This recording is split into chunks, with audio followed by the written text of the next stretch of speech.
Bonjour à tous et bienvenue dans l'émission On est bien chez toi, il est bon ton café by FCE Cannes Côte d'Azur, présenté par moi-même Emmanuel Rochard. Et aujourd'hui, on a la chance d'être reçu chez Fatih Diane. Bonjour Fatih. Bonjour. Comment tu vas aujourd'hui? Ça va bien. C'est bon? Ouais. Bonne matinée, on est en forme? On est au taquet, tout va bien, parfait. Super, on est au café toutes les deux, on est en train de se préparer pour l'émission. Je vous rappelle le concept très simple de l'émission. On va passer un moment entre filles avec Fatih. Je vais lui poser quelques questions, plus ou moins intimes sur sa vie personnelle, professionnelle, sa vie de femme chef d'entreprise. Si jamais vous avez des questions, n'hésitez pas en commentaire à les poser. On se fera un plaisir avec Fatih plus tard de pouvoir y répondre. N'hésitez pas à nous soutenir, à vous abonner sur la chaîne. Et puis si t'es prête, on va commencer. Allez, c'est parti. Allez, c'est parti. Jingle.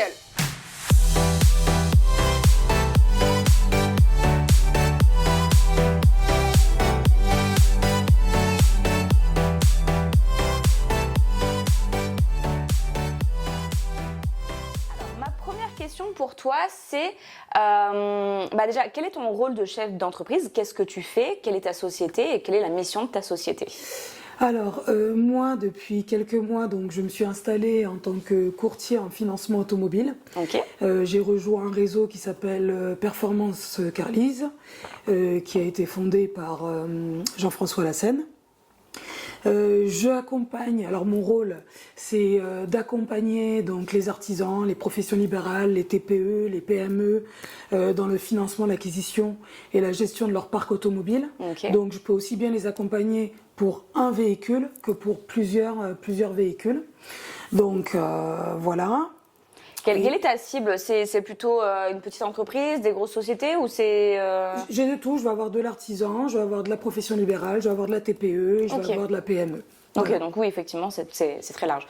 Comment tout a commencé? Comment on devient chef d'entreprise dans ce domaine-là?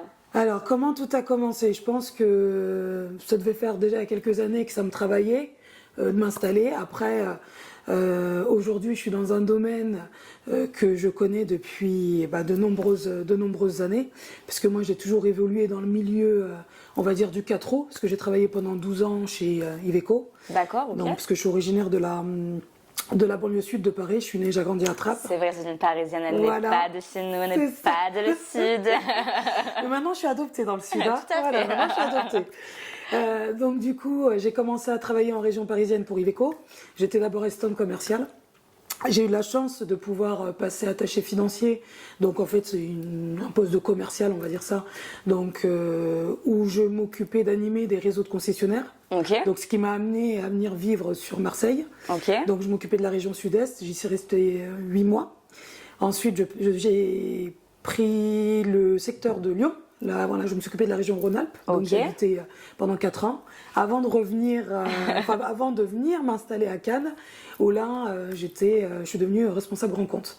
Okay. Donc voilà, donc j'ai quitté après Iveco, qui est la société de financement d'ailleurs, je ne l'ai pas précisé, mais du constructeur Iveco, donc qui produit des véhicules utilitaires et véhicules industriels.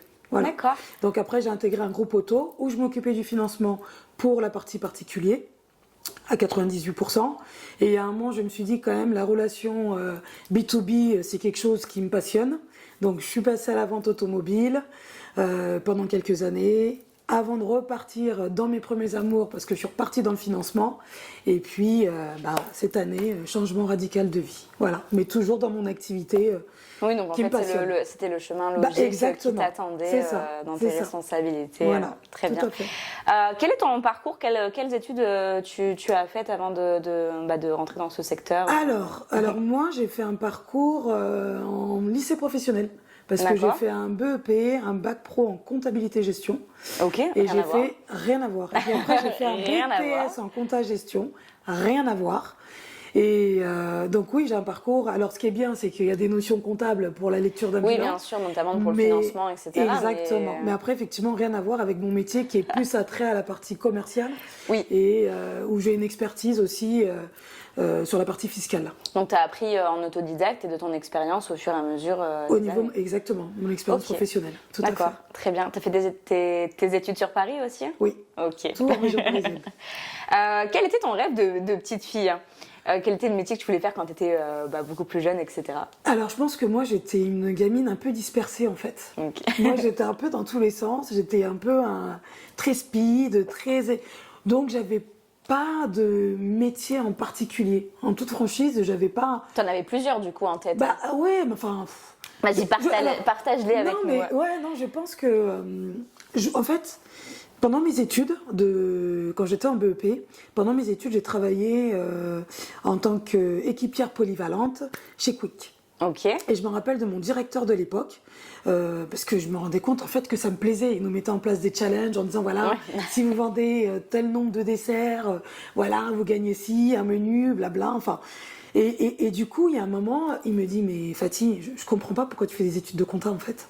Pourquoi tu te diriges pas vers le commerce? T'es faite pour ça. T'es faite, ouais. Et je lui dis bon bah ouais, je sais, mais bon, je suis dans la compta. Donc j'ai continué dans la compta, mais je pense qu'au fond de moi, le commerce c'est quelque chose qui m'a toujours plu. Le il avait ouvert une porte aussi de possibilités. C'est ça. Mais toute petite, genre quand t'avais 8 ans, tu rêvais de faire quoi? 8 ans, je jouais à la poupée. Voilà, c'était cool. Peut-être avoir un magasin de poupées, mais... Il y avait quand même une fibre commerciale aussi, parce que dans le magasin, etc., on est dans un commerce. Oui, c'est ça. Donc c'est vrai qu'il y avait des poupées qu'on avait récupérées d'ailleurs à une ancienne voisine qui déménageait, donc elle nous avait donné plein de poupées, des Barbie, des plus grosses et tout, et c'est vrai que ça me plaisait bien. De toute façon, en fait, je jouais déjà à la marchande à ce moment-là. Bah tu vois, des fois il y a des trucs comme ça, on se rend pas compte des métiers. Oui. Moi je jouais à la maîtresse quand j'étais plus jeune et jamais je me suis dit je veux être maîtresse, mais pourtant j'adorais jouer à la maîtresse d'école. Et aujourd'hui j'enseigne à l'université, donc tu vois il y a des trucs comme ça, qu'on sent petit, qu'on conscientise pas, mais que du coup on fait... Bah écoute, là du coup je viens d'avoir les mots. Voilà. Mais en fait c'était ça, oui, parce qu'avec les poupées je jouais à la marchande et tout ça. Ah bah tu vois. Donc voilà. Pourquoi tu fais ce que tu fais aujourd'hui? C'est quoi ta vision, ton pourquoi? C'est quoi qui t'anime? Alors moi, il faut savoir que je suis quelqu'un de passionné. Donc tout ce que je fais, je le fais à fond. Pourquoi je fais ça aujourd'hui? C'est surtout aussi pourquoi j'ai choisi l'entrepreneuriat. Parce que je pense qu'il y a un moment, j'ai quelque chose en moi, j'ai besoin de sentir une satisfaction chez un client que j'accompagne. Et il y a un moment, je pense que j'ai senti que je manquais un peu de proactivité. Et je me suis dit, en travaillant seule, en fait, la proactivité que des fois tu pouvais pas avoir, que parfois tu n'avais pas, aujourd'hui tu vas l'avoir. Et le fait d'avoir cette proactivité, tu vas travailler main dans la main avec des clients qui vont être contents parce qu'ils vont se dire, voilà, j'avais besoin d'avoir des renseignements, d'avoir des devis, etc. Et en fait, elle est là, réactive à me répondre, elle attend pas, ça traîne pas. Voilà, c'est ça, je pense. D'être fait encore plus présente, en fait. Pour exactement. Les gens, Et voilà, exactement. Exactement. Ça marche. Quelle est ta plus belle réussite, ce qui te rend le plus fier? On va dire déjà mon fils. Voilà, qui a 14 ans. Qui a 14 ans. Voilà. Un grand garçon. Donc, qui a un grand garçon, c'est ça. Et puis après, ma plus belle réussite, c'est de m'être dit, ça y est, je me lance. Sans peur. Sans peur. Ouais, sans peur, sans crainte, sans me dire, oui, mais si... Non, ça a été vraiment comme une évidence. De me dire, en fait, c'est maintenant. Parfait. Voilà. L'alignement des planètes, on y va. Mais c'est ça. Mais vraiment, c'est ça. Voilà. Et du coup, si tu devais me dire ta plus grande sortie de zone de confort, celle qui t'a le plus déstabilisé, mis mal à l'aise, à mal, etc., ça serait quoi? Mais celle-là encore, c'est d'arriver dans des endroits où je connais personne. C'est vrai, t'es timide. Mais oui, mais je sais, tout le monde se moque de moi. Personne ne me croit. Je vous assure, je suis timide, c'est vrai. Non, c'est vrai. Non, vraiment, quand je connais pas, je suis quelqu'un de très observateur. Donc, j'ai du mal à aller naturellement vers les gens, même si je suis très souriante. Donc, j'ai eu à le faire. Quand j'étais dans la vente automobile, d'aller... oui, parce que dans le commerce, en fait, tu vas parler à des gens que tu connais pas en permanence. Je sais. Mais du coup, c'est quoi? C'est comme si tu enfilais une casquette. Ok, aujourd'hui, là, je suis commerciale et genre, c'est comme si c'était un autre personnage, etc. Mais oui, je sais que c'est très... dingue. Oui, c'est très paradoxal, mais... Réellement, quand je connais pas, j'ai une espèce de réserve. Alors maintenant, quand j'ai un rendez-vous avec une personne que je connais pas, un prospect, j'ai aucun problème, j'arrive. Oui. Voilà, je parle de mon métier, mais d'arriver dans un endroit où je connais personne, je vais d'abord être observateur avant, peut-être d'aller me diriger vers la personne vers laquelle je sais que je vais pouvoir discuter facilement avec elle. Mais oui, pour moi, c'est une grosse sortie. C'est incroyable d'avoir choisi un métier qui, en fait, tous les jours te met en dehors de ta zone de confort. Ah oui, quand je connais pas, oui. Ah, pas mal. Bravo, chapeau. On dirait pas, mais oui. Bravo, chapeau. Voilà. En parlant de zone de confort, je pense que aussi, donc tu as un enfant, tu as un fils de 14 ans, Oui. tout à fait. Donc tu es à la fois chef d'entreprise et chef de famille. Oui. Comment tu gères les deux? Et si tu avais un conseil à donner, ça serait quoi? Alors moi, peut-être que je pense que j'ai attendu que mon fils soit un peu plus grand. Ok. Peut-être qu'avant, j'avais pas le courage parce qu'il était plus petit et je me disais, il est peut-être pas assez autonome. Bon, je pense qu'il y a eu... Et puis après, effectivement, l'alignement des planètes, c'est que c'était pas le moment. Aujourd'hui, c'est vrai que l'avantage, c'est que je travaille de chez moi. Donc quand il y a besoin, je peux aller le récupérer. Donc en fait, je suis beaucoup plus présente aujourd'hui qu'avant, à l'époque où j'étais salariée.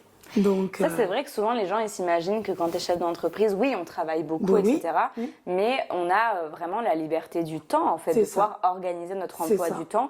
Et même si on travaille plus, c'est plus de temps de qualité qu'on a avec nos enfants parce qu'on peut être présente d'une autre manière. Bah, c'est tout à fait ça. Et puis c'est quelqu'un qui joue énormément au basket parce qu'il est en sport-études. Donc du coup, c'est vrai qu'il faut aller le récupérer au niveau de ses entraînements. Bah, c'est peut-être des choses que j'aurais pas pu faire avant parce que quelque chose de bête, hier, il a terminé après l'entraînement, c'était 15h30 quoi. Oui. Voilà, donc aujourd'hui, oui, je peux me dire, je peux aller récupérer mon fils, ça me permet de le voir aussi. Puis quand je reviens, moi je continue dans mon activité. Donc c'est d'avoir c'est d'avoir cette liberté au niveau de mes horaires. Donc voilà, je pense que il apprécie, oui et non. Des fois, il aimerait bien que sa mère ne soit pas trop présente. Mais bon, au moins à ce niveau-là, c'est vrai aussi, à un moment donné, les enfants, ils ont envie qu'on leur lâche la grappe. Et que c'est bon, je suis un adulte. Non, tu n'es pas un adulte, tu es un ado. C'est pas pareil. Donc du coup, voilà. C'est vrai. Ouais. Tu as une autre grande famille aussi, qui est la famille DFCE, des femmes chefs d'entreprise. Oui. Depuis combien de temps as-tu rejoint la délégation de Cannes? Et qu'est-ce qui t'a motivé à les rejoindre? Et tu as un rôle spécial chez nous. Ah, mon histoire avec les FCE de Cannes, mais quand en fait, je travaille pour Volvo en tant que vendeuse société. Donc ma fonction principale, c'est d'aller chercher en fait à l'extérieur des potentiels clients. Et un jour, j'ouvre ma boîte mail perso. Je le précise parce que c'était ma boîte mail perso, où je me rends compte, je vois un mail où les FCE Cannes organisent un événement qui était à l'époque au printemps de Polygone à Cannes-sur-Mer. Ok. Donc je me dis, bon, je regarde. C'est il y a combien de temps? 2019. Oh oui, quand même. Oui. Oui. Donc je me dis, bon, écoute, FCE, femme chef d'entreprise, je vais regarder quand même par curiosité. Je me dis, bon, c'est ouvert à l'inscription. Je dis, inscris-toi. Donc j'y vais toute seule. Donc déjà, quand j'arrive... Sortie de zone de confort. Sortie de zone de confort, je le précise, vraiment. Donc j'y vais seule, j'arrive, donc je rencontre du monde, je discute avec certaines personnes, jusqu'au moment où je rencontre Julie. Donc Julie Perronnet, qui est notre présidente. Exactement. Donc qui, quand je la rencontre, en fait, on a un petit groupe et qui explique ce que c'est que la délégation des femmes chefs d'entreprise, les valeurs, la date de création, enfin, elle explique l'association des femmes chefs d'entreprise. Donc moi, je suis là, déjà, je la regarde avec des grands yeux en me disant, ah ouais, quand même. Super, donc déjà je commence à être admirative en me disant... Je te regarde avec des grands yeux. Voilà, mais vraiment des grands yeux. Puis à un moment on échange, elle et moi. Donc on parle et je finis par lui dire, bon moi par contre je suis salariée en fait, je suis pas chef d'entreprise, mais je vous remercie parce que j'ai quand même eu l'occasion de venir et de participer à cet événement. Mais Julie, je pense qu'elle m'avait vite senti, elle m'a dit oui mais un jour tu vas nous rejoindre. Mais vraiment. Elle me dit oui mais je sens quelque chose, un jour tu vas nous rejoindre. Après, lors de cette soirée, j'ai Isabelle Croquin qui était la présidente à l'époque, qui fait son discours et pareil, je me dis mais waouh, c'est pas une assemblée de femmes féministes qui sont là en train de prôner des choses que... Non, ce sont des femmes qui sont là en tant que femmes chefs d'entreprise, qui sont dans la bienveillance, qui sont là pour apporter de l'aide aux autres femmes chefs d'entreprise pour pas qu'elles se sentent seules. Et je me dis, ah non mais un jour, je ferai partie des FCE. Donc j'ai eu de la chance de pouvoir participer aux 50 ans des FCE. Donc, où je m'occupais des transferts des femmes chefs d'entreprise entre le Palais des Festivals et le Carlton où avait lieu cette magnifique soirée. dont j'ai aussi participé. Et j'ai été intronisée à titre exceptionnel. Donc là, j'étais, mais ravie des yeux d'enfant de pouvoir côtoyer toutes ces femmes chefs d'entreprise, alors que moi, j'étais je vais dire pas une simple salariée, mais presque quoi. Pour moi, j'avais limite pas ma place d'être là. C'est vrai que tu as fait les choses inverses. Souvent, Oui. elles sont chefs d'entreprise, elles connaissent des galères, machin, etc. Puis après, elles cherchent autre chose, elles viennent chez les FCE. Toi, au final, c'est les FCE qui t'ont donné le goût peut-être et le courage de te lancer, quoi. Et qu'on cru en toi, et toi, du coup, tu as cru en toi aussi, et du coup, tu t'es lancé. Je pense qu'il n'y avait pas de hasard. Et aujourd'hui, me voici. Aujourd'hui, je peux dire, je suis membre des FCE de Cannes, et puis je suis ravie. D'ailleurs, ça se voit, j'ai mal aux pommettes. Non, mais c'est vrai, c'est une belle histoire, quoi, franchement. Ah non, mais moi, en fait, cette délégation, c'est un véritable affect, quoi. C'est vraiment, il y a un lien, il y a quelque chose, et je suis vraiment ravie. Voilà. C'est vrai. On se rend pas bien compte. Souvent, on pense que c'est un club business et que on est là pour essayer de se vendre ou que nous, on cherche d'autres personnes pour essayer d'avoir de l'argent ou quoi que ce soit, alors qu'il n'y a aucune notion financière et business. C'est juste, on est des femmes chefs d'entreprise qui se soutenons les unes les autres et j'avoue que ça, c'est quelque chose que il y a. Et je vais reprendre un terme d'Aline où elle parlait d'intelligence collective et c'est vrai, c'est vraiment ça. C'est vrai, voilà. Tout à fait. En plus d'autres valeurs aussi. Mais voilà. Tout à fait. Quel est le combat qui te tient le plus à cœur ? Le combat qui va me tenir le plus à cœur, c'est vraiment d'accompagner toutes ces femmes qui souhaitent devenir entrepreneurs. Je vais dire femmes parce que pour la plupart, certaines, elles se disent j'ai envie de me lancer, mais elles ont les enfants, mais elles savent pas par quel bout commencer, elles n'ont pas forcément les aides nécessaires, elles ne grandissent pas dans un environnement privilégié aussi. Donc c'est de me dire, ce combat-là, c'est de pouvoir laisser la chance et accompagner toutes ces femmes qui demain se disent, j'ai envie de me lancer dans l'entrepreneuriat. Et encore une fois, pas pour ce côté féministe, quoi. Vraiment, pas du tout, mais de dire, là on est là, on peut vous aider, voici les organismes qui peuvent vous accompagner, vous n'êtes pas seul dans votre coin.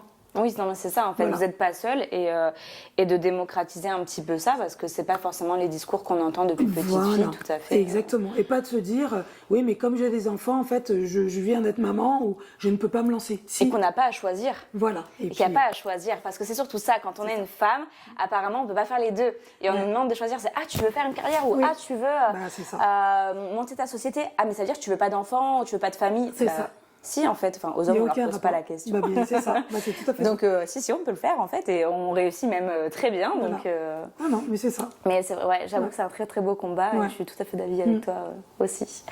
Quelle est la personne qui t'inspire le plus ? Alors, j'ai pas... Alors, il y en a deux qui sont importantes. Parce que j'allais dire, j'ai pas une personne précise, si j'en ai deux. La première, ça va être... et puis d'autres. La première, ça va être ma mère. Alors oui, pour certains ça peut paraître bateau, mais ma mère elle a une importance. Pourquoi ? Parce qu'elle a élevé 6 enfants. Moi je suis l'aînée de 6, on est 5 filles, un garçon. Et ma mère elle nous a toujours prôné et poussé à être autonome, à être indépendante, à nous, si on avait un projet, de ne jamais lâcher. Je pense que c'est pour ça que je suis aussi combative et je peux avoir une telle hargne et cette envie de réussir, quoi. Et j'avoue que ça n'a pas été évident, parce que moi, franchement, j'étais un enfant assez comme ça, quoi. J'étais dans tous les sens. Donc, oui, ma mère, c'est vraiment quelqu'un qui m'inspire, qui, à partir du moment où on a su voler de nos propres ailes, après, elle s'est occupée d'elle et elle a commencé à travailler.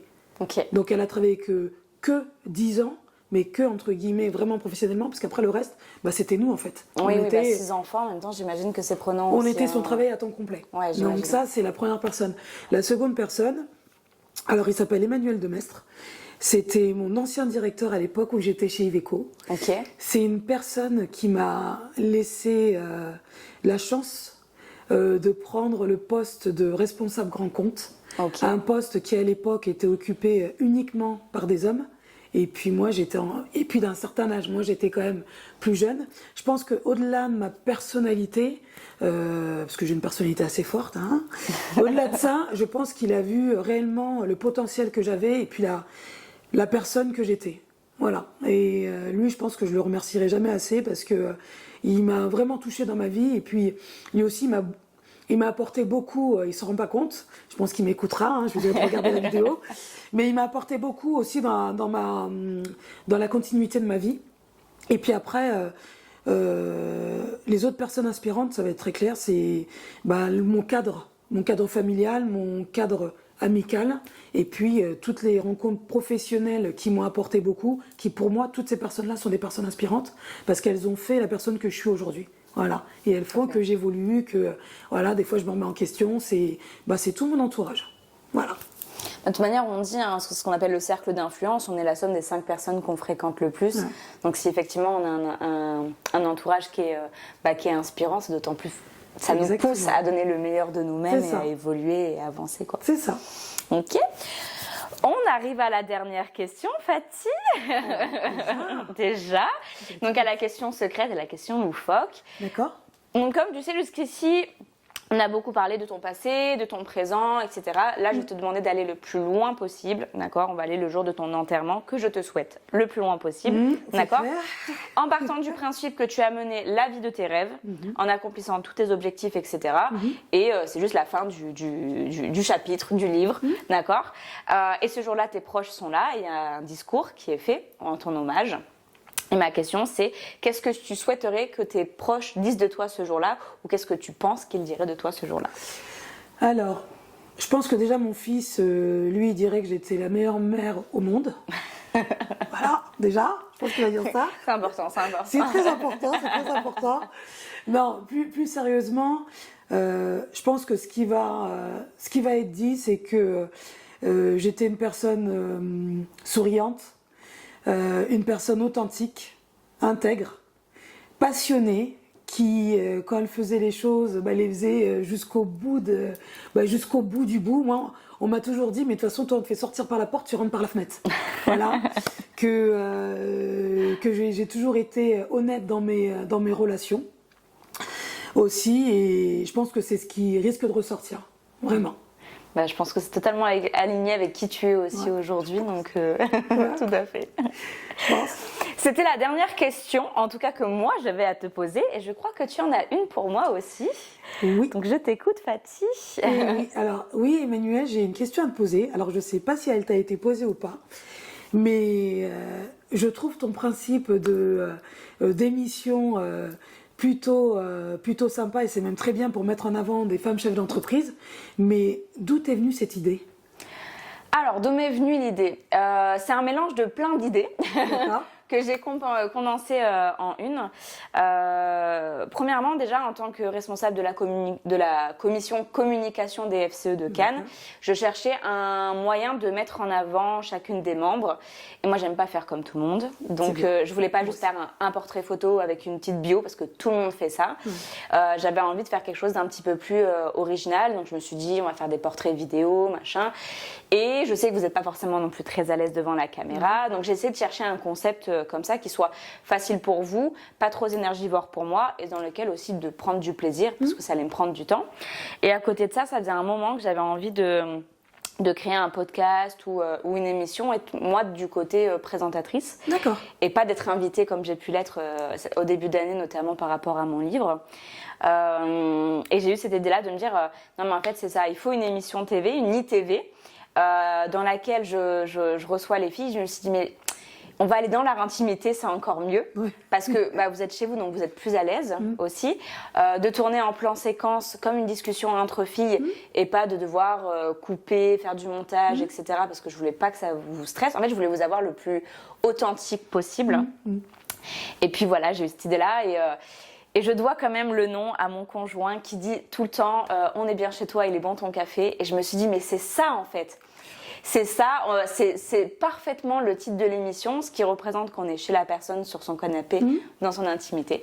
Et donc voilà, en combinant un peu toutes ces petites briques, j'ai eu l'idée de l'émission, et puis puis j'ai eu la chance aussi que les filles du bureau croient au projet tout simplement, et de lancer le...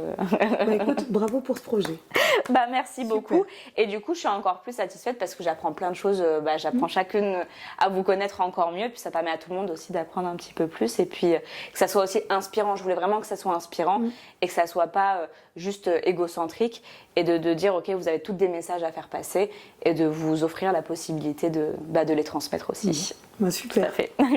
J'espère que j'aurai transmis comme au mieux Oui, comme je suis quoi. Sans hésitation, Fatih, tu es une femme hyper inspirante, donc vraiment, n'ai aucun doute là-dessus. Eh bien, l'émission touche à sa fin. Je vous remercie d'avoir visionné cet épisode-là. On se retrouve très bientôt pour un nouvel épisode. C'est la fin de l'émission. C'était On est bien chez toi. Il est bon ton café. UFC Cannes Côte d'Azur. À bientôt. Au revoir.